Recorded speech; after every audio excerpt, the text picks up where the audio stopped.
Talk about another park that I love a lot, and Mary Zigler is going to give us a presentation on Every Acre Counts, Restoring Natural Areas Within Matheson Hammock Park. And I have traipsed through Matheson Hammock, and I can't see it. Morningside. There we Oh, there you go. So I haven't seen this, and I'm very excited. All right. There's a clicker somewhere. Here we go. Let's see what button does it. I don't know. We're going to figure it out together. Hey, there we go. Look at that. Thank you. I'll get us back on track. And Dave and I have known each other for over 30 years. We went to the same high school. Old Miami. Okay. All right, I'm Mary Zigler. I'm with Miami-Dade County DERM. I don't have a lot of time, so I'm not going to, I think everyone's familiar with DERM and some of the work that we do, whether you love us or hate us. Every Acre Counts, Restoring Natural Areas Within Matheson Hammock Park. I'm going to be talking about a very small but mighty project that we're in the middle of. We're not quite done with it, but we're so close. So we'll get started. I did mention I'm in DERM. We're in the Restoration Enhancement section of DERM, R&E. We have over 50 restoration sites that we kind of have a little map here, and that does not include our very robust artificial reef program and things like beach renourishment. But we do a lot of coastal habitat restoration. That's things like maritime hammock, dunes, coastal wetlands like mangroves. And we partnered with Miami-Dade County the EEL program, Environmentally Endangered Lands. If you're familiar with EEL, you probably know that they do a lot of great work with pine rockland habitats, but you might not know that they have brought over 20,000 acres of environmentally endangered lands to public ownership since 1990.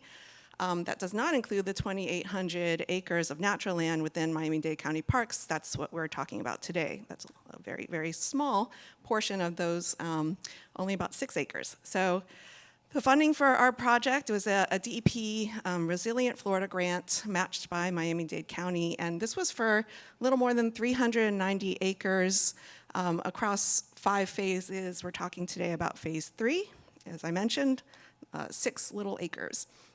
So this is Matheson Hammock Park, which has historical significance as Miami-Dade County's first park. Hi, Bruce. Thank you. Thank your family's legacy. And it's about 462 acres, and 393 acres of that is managed by the EEL program. I do want to mention that, I don't know if my cursor works here. No, okay.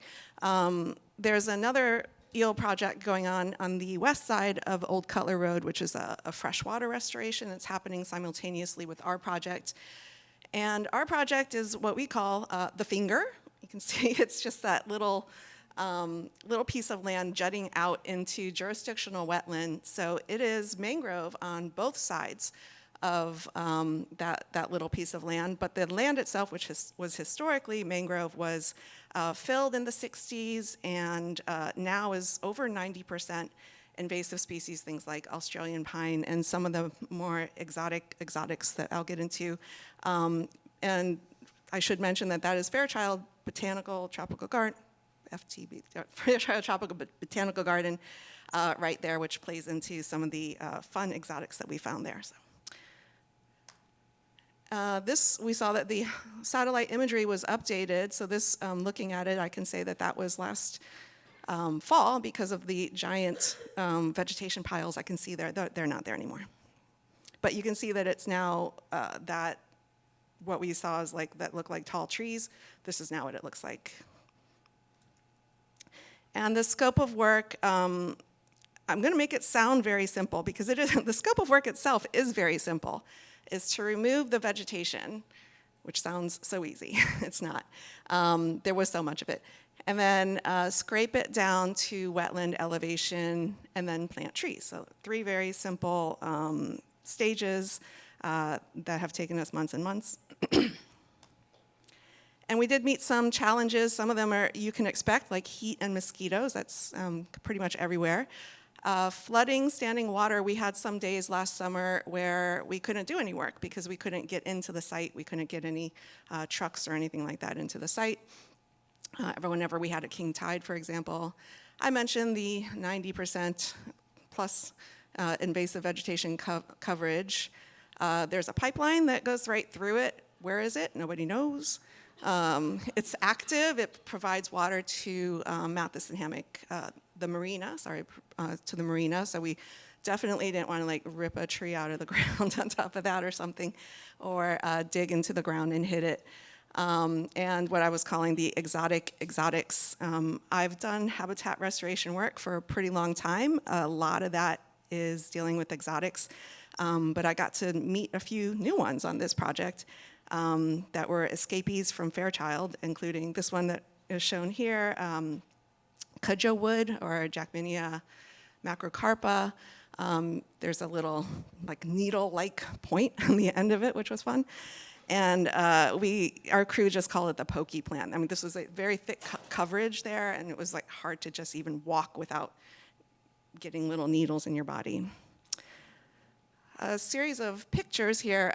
This is another of those exotics. This is Lumnitzer racemosa, which you might know a little bit about as one of the, as an EDRR, which is an early detection and rapid response exotic that as soon as it was found in natural areas, it's a mangrove, but it's not a native mangrove, it's an exotic mangrove. Fairchild, to their credit, has done a great job in trying to get all of these every year. There's a big workforce of people trying to scour the wetlands for these. But I found the biggest one I've ever found, which was 11 feet 8 inches. I ripped it out of the ground right then and there because I was like, I cannot leave this here. We had a surveyor come out and find that pipeline for us, which was great, mark it for us. He, besides taking all of the elevations that we needed, we also had him help identify our target elevations. We just frankly looked at some of the wetland areas around the site and where there were like lots of new recruits, lots of black mangroves coming up, and we're just like, what's that elevation? And then he told us, and we're like, okay, that's our target elevation. So, so that helped us a lot. So much vegetation removal, lots and lots. This is just Australian pines mostly, lots of shrubbery. We did most of the mulching on site. We kind of solved one problem with another by creating a road out of all that mulch. Like I said, that we couldn't drive on it when it got too muddy. Well, if you put like 2 feet of mulch on it, you can suddenly drive on it. So that was helpful. Those big logs couldn't go through, even they had a monster mulcher. I've never seen one like that before, but we still had to remove a lot of those trunks because they were just too big.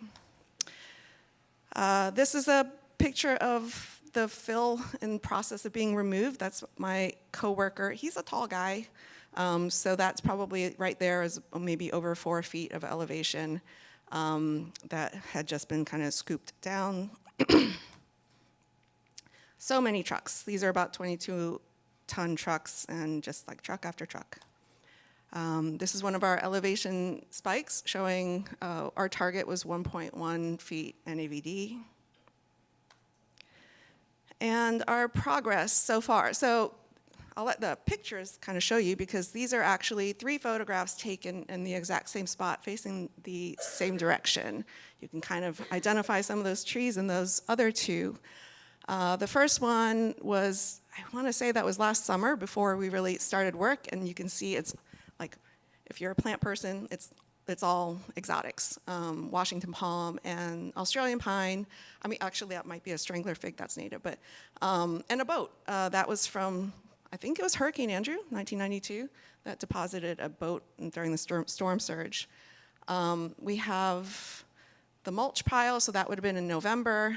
There was lots of mulch. And then this was, I want to say this is March, so this is kind of what it looks like today. It's been planed down to our target elevation. So we did remove over 14,000 cubic yards of debris, which was way over what we estimated. 8,853 cubic yards of fill. That was 483 trucks. And now we are ready for planting. So we've been seeing wildlife. We were seeing wildlife before, so it's not like they're returning, but we are happy to see that there is wildlife that's using things like shorebirds and raptors. There's an otter we keep hearing about that some of us have seen and some of us have not. It could be more than one. And lots of natural recruitment that's already happening of mangroves. In fact, I want to say we actually started seeing the recruitment happening right after we removed the exotics, like last summer. So the fill wasn't removed until like January, but we were already noticing things like these mats of black mangroves on the perimeter of the project. So, this is the if you build it, they will come. But this is what it looks like. I do want to say that this was like earlier this month. So we are very happy to see that. So just kind of for context, that's Biscayne Bay in the back, downtown Miami right there. This is the very, very tip of the project, the northeastern tip. And I do want to point out, because this kind of is important for moving forward, that I did mention that this was mangrove decades ago. It's jurisdictional wetland on either side, it's mangrove. But we do have these mature mangrove, like a more mature mangrove forest over here on the north side of the project. And then there's like a little fringe of mature mangroves, but then it kind of goes into scrub mangroves. And then we kind of have an opportunity here that this is where we're going to be planting. This is, as I said, this is just a little bit. It's about 6 acres. And this was in March, so we're already seeing hydrology. So this was the same portion that we just looked at, but we went out there after the rain because we were just curious, and sure enough, we are seeing that there's water on the site that wasn't there before. So what's next is, we did all the hard work, and so now we get to plant the trees. That's the fun part. So we're going to be planting about 15,000 red and black mangroves on the site, and I'm excited about the monitoring that we're going to be doing moving forward, because there's a lot of unique opportunities at this site that, as I mentioned from the previous slides, we have 3 mangrove communities and kind of geologically linked and connected that are all very different. We have the mature mangrove trees, we have the scrub mangroves, and then we will have our restoration site. So our group is already working with FIU, National Park Service, Everglades Foundation, and monitoring mangrove sites all around Biscayne Bay to see how things like soil accretion, carbon sequestration, and to see how these things are holding up with sea level rise, along with all of the other pressures of habitat loss and pollution. So this is potentially a site where we can do that sort of monitoring in 3 different ways in one very small area, and use these things to scale up for future mangrove restoration projects and larger mangrove restoration projects. So, we are scientists, and we get really excited about unique sampling opportunities like that. So I think that we are within the time. We're keeping it. Okay. And you can come visit this site. There's not much to see right now. So come back and see us. Thanks, Mary. Boy, I thought the work that I do is hard sometimes.